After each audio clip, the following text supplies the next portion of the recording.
Hey folks, it's Jake here at Canadian Cutting Edge. We're taking a look at another Tangram knife. It's been, 3 months since I looked at my first one. This is the Santa Fe. For those of you who are not aware of Tangram knives, it's their budget line that Kizer puts out. Kizer Knives has been very popular for several years now, and they had their Vanguard series, which was their budget line, and that's still under the Kizer name, and they decided to go even more budget. And they started the Tangram line. And these are awesome knives at very good prices. Unfortunately, they don't have them readily available on Amazon.ca yet. So I went to Amazon.com and I ordered mine, had it shipped to my sister in Nebraska because they don't ship to Canada. Very unfortunate for Canadians. Hopefully they'll get them here soon. And I had her ship it up to me and it arrived, and I want to show it to you. Really high flat grind, a sheep's foot kind of tip here. Some people might want to call it a reverse tanto, but there's no sharp edge here at all, not even a false edge. So I'm just calling it a sheep's foot. A sheep's foot because there's a belly here. If it was flat, it would be a Warncliffe. Nice sharpener's choice. Well, hey, I'm starting to get into the review already. This is a nice medium to large folder that fits my hand very well.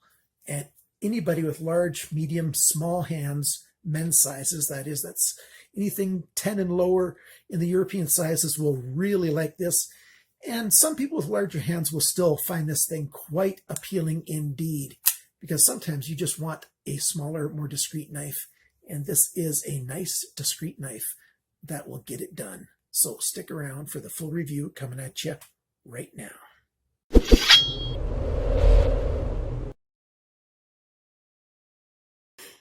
While I was playing with this thing, I like to take a good close look at my knives, and I noticed something that I couldn't find written down anywhere, and that is beneath the name Santa Fe, there's a tiny bit of writing there.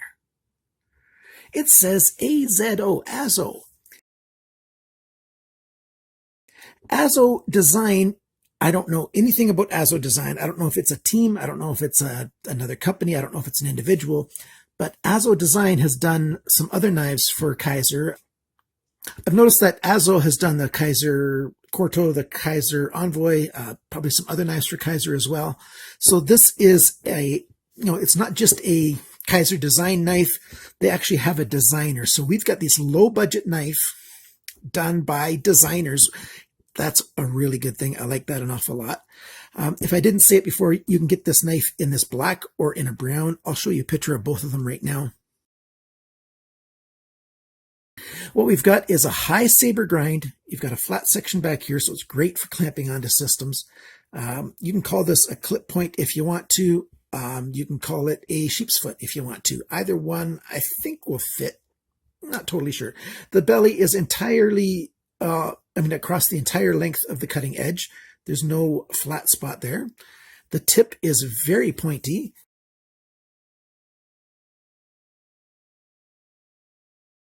And it's fairly thin at the tip there. So this tip is not the most robust tip you're ever going to find, but it is a great tip for a slicey, dicey knife. And this is indeed, and I'm not talking about the reviewer, this is indeed a very slicey knife. Great thinness behind the edge. Very good budget steel. This is a Japanese Akuto 440 steel. Rockwell hardness around 59-ish, 58 to 60. So I would just say 59-ish. We got a nice sharpener's choil here. The thumb stud's out of the way so that when you're slicing things, it's not going to get caught in there. Very, very good design. Lockup is exactly where you want a brand new knife to be. You've got a nice stop pin right there. And on this shot, you can see that bronze color, the brass or the bronze in there, the phosphor bronze washers. I'll show you a picture of the inside of this knife.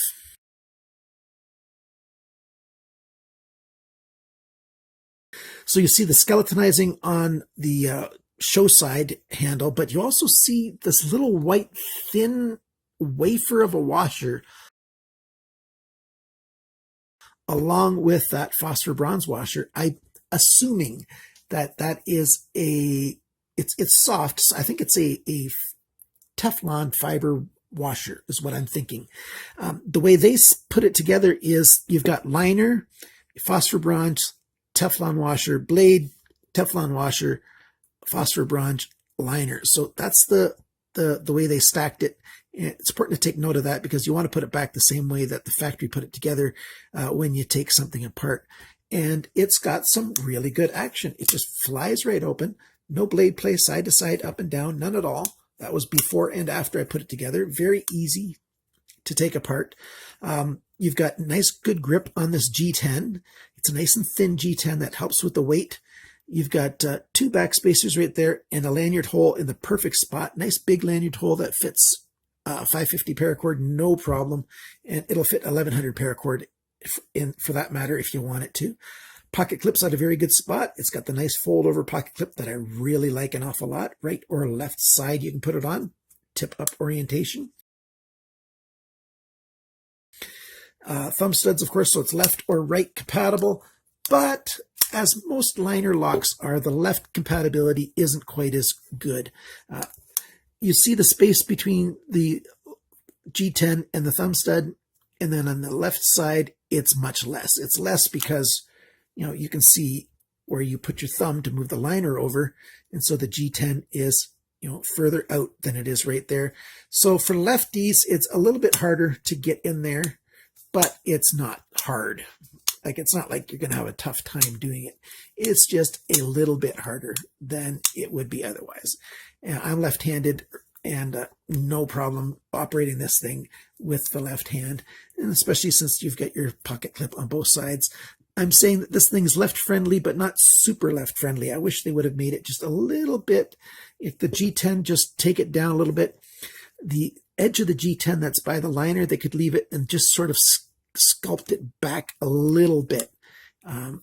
Would be a good thing. And that's something a guy could do on his own very easily. You just take a bit of a file and you just file a little bit down on there. Just don't take all the G10 off to the right to the liner, because then you're going to see some liner from this perspective looking down, and you don't want to do that. Nice chamfered edges here on the belly side, and on the top side it's just a very gentle little chamfer all the way around. Very good grip in the hand in any grip that you want to use. Even the reverse is fairly comfortable. Not the greatest, but it works. Pinch grips work. Your regular hammer grip. You've got nice gentle jimping here that gives just a little bit of extra purchase. I think I would like it to be, since they put it on there, I think it should be a little bit more aggressive than it is, but it's not bad. So you can get your thumb on there. It feels very good in hand. You know, just a lot of really good things about this knife. I like the aggressive stonewash on here. Sometimes I like a really fine stonewash, but sometimes I like this more coarse looking stonewash. It looks very good. I like stonewash. It's my, I think it's my favorite finish. I just like almost everything about knives. I'm one of these guys I'm a knife lover, and I just like every single knife. I sometimes read through the comments and some people say, oh, that knife is ugly. And I'm going, I don't know if I've met an ugly knife. I mean, yeah, I'm sure I have, but boy, I just like knives. And you show me a knife and I'll find something really nice about it. Yeah, I can usually find problems with knives too, but I just like knives. I'm a genuine knife enthusiast, you know, tilting on 11. You've got Torx screws, and they sit a little bit proud. They're rounded off. The main screws here are T8s, and then we've got slightly smaller screws here for the pocket clip. Pocket clip, super functional, works great. It's a nice size. It's slightly burnished kind of looking, so it's not super duper reflective. And it's just minimalistic, functional pocket clip. Very, very well done. Let's go through all the different sizes of this thing right now. Cutting edges, 8.15 centimeters, 3.2 inches. Blade length, so G10 to this very fine little tip, 8.4 centimeters, 3.3 inches. Blade thickness right back here is 2.5 millimeters. That's 0.098 inches.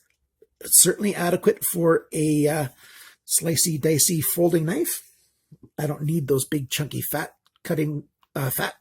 spined blades. I think that's overdone. I think that's going to start becoming less popular fairly soon. Certainly by the end of this decade, I think knives are going to start getting thinner again. The blade depth, that's the spine to the belly right here, 2.66 centimeters, 1.05 inches. The thickness of the edge behind the grind, awesome, 0.42 millimeters, which is 0.0165. That's a very, very good, nice and thin. That helps this knife slice so super, super well. And being thin and such a high saber grind, you've got that gradual taper. This is a slicing machine. The handle length is 10.7 centimeters. That's 4.23 inches. The grip area is just over 10 centimeters. That's 3.98 inches. So 10 centimeters, 4 inches roughly. The handle thickness is 1.1 centimeters. That's 0.433. Like I said, it's not too thick. It's 0.4 instead of half of an inch. Most folding knives or mini folding knives are around half an inch. This is 0.433. The handle depth, the biggest spot is right here at the tail end of the knife, 2.64 centimeters, 1.04 inches. The total length of this knife when the blade is deployed is 19.21 centimeters, 7.56 inches. So we've got a 7.5 inch knife with a 3.2 inch cutting edge. Very, very good balance between the handle size, blade length, all the features balance out very well. And then the weight is awesome. 96 grams, 3.35 ounces. 3.35 ounces for this full-size folder. Of course, it's on the slightly smaller edge of full size, but how can you say that when it's got a 3.3 inch blade? Cutting edge is a little shorter, but 3.3 inch blade length. Awesome, awesome, very good. You can buy this knife at Amazon.com. I'll have links below. Those are referral links. Unfortunately, I don't know of other places to get this. As I find other places that you can buy this knife, I'll put it in the description below. If you know of a place that you can find this, especially if it's a better price, give me the link and tell me about it, and I'll put it into the description there. $30 US at Amazon.com. It's been on MASSDROP as well for $30 US. If I round that off and I do the conversion rates in Canadian, that's about $37.80. In euros, that's about 24.28. And in British pounds, it's 21.16. Fit and finish is awesome on this knife. Very good grip in hand. Nice and light, fast action, great slicing, comfortable. And the only negatives, there's two negatives, and the only negatives I've really found on this knife.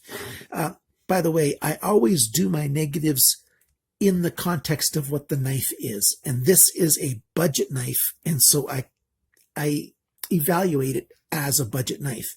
If this knife was, $150, I would evaluate it differently than I do now. Some people want to evaluate every knife all the same way. I'm not like that. I evaluate it based on what it's designed to be. And this is designed to be a budget knife.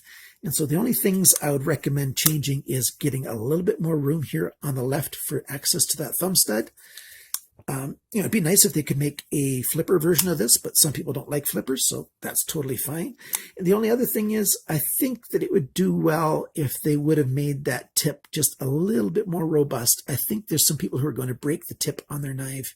Why did I say it such a strange way? I think some people are going to break the tips on their knife, even if they're not using it super aggressively. It's just very thin there. So be careful with the tip of your knife, and it's going to be good to you. It's going to function very well. It's going to last. It's going to look good, and it's going to perform. I really like that Japanese Akuto 440 steel. It's an excellent budget steel. I like it better than 440C. So that tells you a little bit something. So let's do a little bit of cutting with this thing, and you can watch that.